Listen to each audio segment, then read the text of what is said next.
Bienvenue dans cette vidéo. Aujourd'hui on va voir ensemble comment créer facilement des logos pour votre chaîne YouTube avec PowerPoint. Je vais vous donner comme exemple ce logo, celui-là et en troisième celui qui est un petit peu plus poussé. Première chose à faire, on va directement ajouter une nouvelle diapositive, une vide.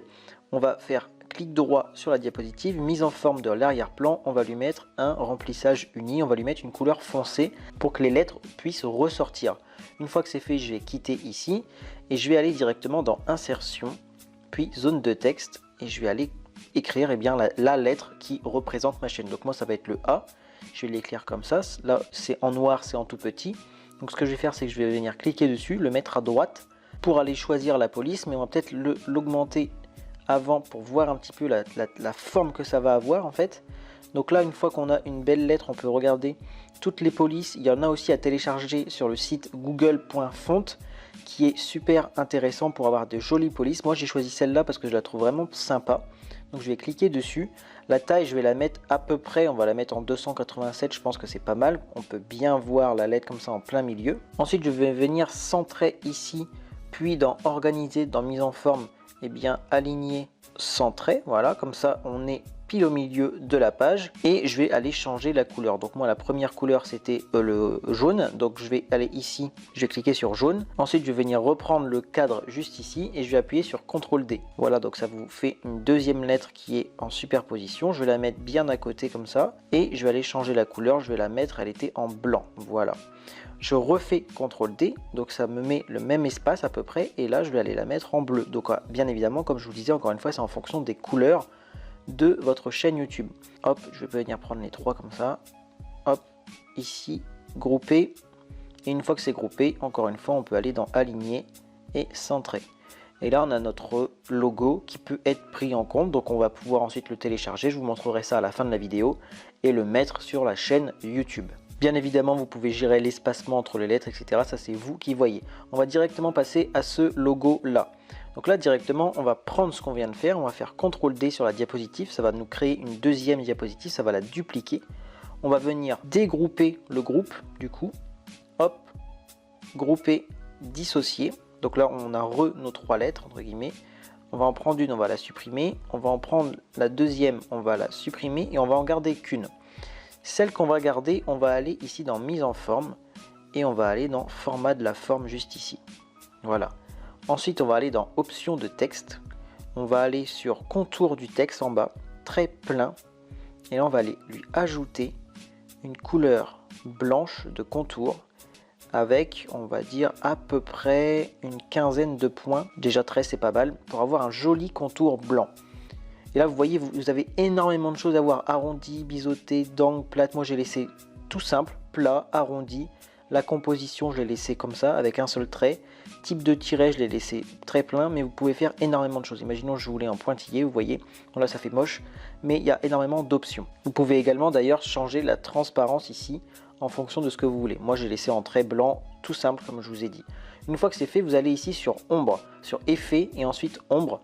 Et là, vous pouvez lui ajouter une ombre. Alors moi, ce que j'avais pris, c'est ombre vers la droite pour faire comme la première image, c'est décalé vers la droite. Là, vous voyez qu'il y a une ombre noire. On peut changer la couleur de l'ombre. Donc si vous voulez une ombre, par exemple bleue, vous la mettez comme ceci. Vous enlevez un petit peu de transparence pour avoir l'ombre. Moi, je mets carrément 0 pour qu'on voit bien qu'il y ait l'ombre bleue derrière. La taille de l'ombre, vous voyez ici, jauger. Alors, je vous conseille de le laisser à 100, vous voyez, sinon ça fait pas très joli. Le flou, c'est ce qui va faire que ça va être de plus en plus flou, hein, c'est simple à comprendre. Et si vous mettez 0, vous voyez que c'est une ombre qui est comme si on avait décalé, comme tout à l'heure, une autre lettre. Donc moi, je vous conseille de laisser, allez, on va vers 5 points, ça paraît être assez joli.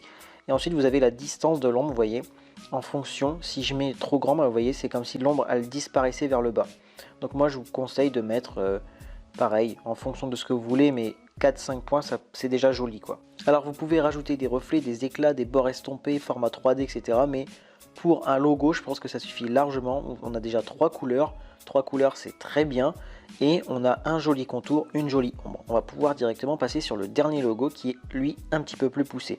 Comment on va faire pour celui-là? On va faire comme pour l'autre. On va aller sur la diapositive à gauche, on va faire CTRL D. Et on va aller reprendre tout de A à Z. On peut quitter ici Et ce qu'on va faire, c'est qu'on va aller sur internet, sur le site Pixabay. Une fois que vous êtes sur le site Pixabay, vous choisissez ce que vous voulez comme arrière-plan de la lettre et ensuite comme arrière-plan de l'image. Donc moi, ce que j'avais choisi, c'était Polygone pour l'arrière-plan de la lettre. Donc j'avais pris celui-là, vous cliquez dessus, c'est totalement gratuit et libre de droit. Et vous cliquez sur télécharger gratuitement, vous choisissez 1280, ça suffit largement. Ensuite, pour ce qui est de l'arrière-plan, vous cliquez sur background là-haut et vous allez choisir la Voie lactée qui est très bien, qui s'adapte à presque tous les logos. Vous cliquez encore une fois sur télécharger gratuitement et vous l'avez dans vos enregistrements. Vous revenez ensuite sur votre PowerPoint, sur la lettre, vous allez cliquer ici. Vous allez dans, encore une fois, mise en forme et style de forme, option de texte comme on a vu tout à l'heure. Et là, on a remplissage du texte. Vous pouvez faire un remplissage dégradé, vous voyez, comme on a eu l'habitude de faire sur cette chaîne, on a déjà vu ça. Mais vous pouvez également faire un remplissage avec image ou texture. Donc là, ça me met directement parce que j'ai déjà fait un test. Mais sinon, vous allez sur insérer, vous cliquez sur à partir d'un fichier sur votre ordinateur, vous allez dans téléchargement et vous allez choisir ici les triangles. Pareil pour l'arrière-plan, vous choisissez cette photo-là de la Voie lactée. Une fois que c'est fait, votre LED va prendre l'arrière-plan de l'image qu'on vient d'aller chercher sur Pixabay. Pour ce qui est de l'arrière-plan, on est directement ici dans mise en forme de l'arrière-plan quand on a quitté l'option de texte. Donc on arrive ici, pareil, remplissage avec image ou texture. Donc vous pouvez le laisser comme ça, même ça fait pas très joli vu que c'est la même image. Vous allez sur insérer, à partir d'un fichier, vous mettez votre Voie lactée et vous voyez, vous avez votre logo. Là, c'est pas encore terminé puisqu'il va falloir faire fichier enregistrer sous, vous allez par exemple parcourir, vous allez sur votre bureau, ensuite vous l'appelez image logo par exemple, et surtout dans le type ici, vous allez en format PNG ou JPEG, c'est les deux types d'images, donc moi je vais prendre PNG, je préfère, et vous allez sur enregistrer. Ensuite vous mettez toutes les diapositives, et là ça va vous mettre un petit message pour dire que chaque diapositive représente une image, donc elle a été enregistrée comme un fichier seul, et non pas plusieurs images. Donc ça c'est très bien. Vous cliquez sur OK et du coup sur votre bureau vous vous retrouvez avec ici un dossier image logo et vous avez toutes les images par rapport au logo. Tout ce qui reste donc à faire, c'est d'aller sur votre chaîne YouTube et d'aller implanter ce logo. On va le faire ensemble tout de suite. Imaginons qu'on le fasse ensemble, donc on va sur modifier la photo de profil. Ici on va cliquer sur modifier, c'est associé au compte Google, donc ça va vous aller sur votre profil Google. On va encore une fois sur modifier et là on va venir aller chercher les photos qu'on a donc importer les photos qu'on a fait grâce à PowerPoint. On va donc sur bureau ici, on va sur image logo et on va aller choisir par exemple celle qui est un petit peu plus haut de gamme, on va dire celle qui est un petit peu plus jolie comme ça. On va faire l'importation. Là ça charge bien sûr. Il vous suffit ensuite de recadrer la photo pour que vous ayez bien la lettre en plein milieu. Et ensuite vous cliquez sur définir comme photo de profil tout simplement. Et là vous avez votre logo qui va arriver sur votre chaîne YouTube. J'espère que ce petit tutoriel sur PowerPoint sur comment faire votre logo YouTube vous aura plu. N'hésitez pas à me laisser un like et un commentaire sur cette vidéo, ça m'aidera beaucoup. Et moi je vous souhaite une excellente fin de journée.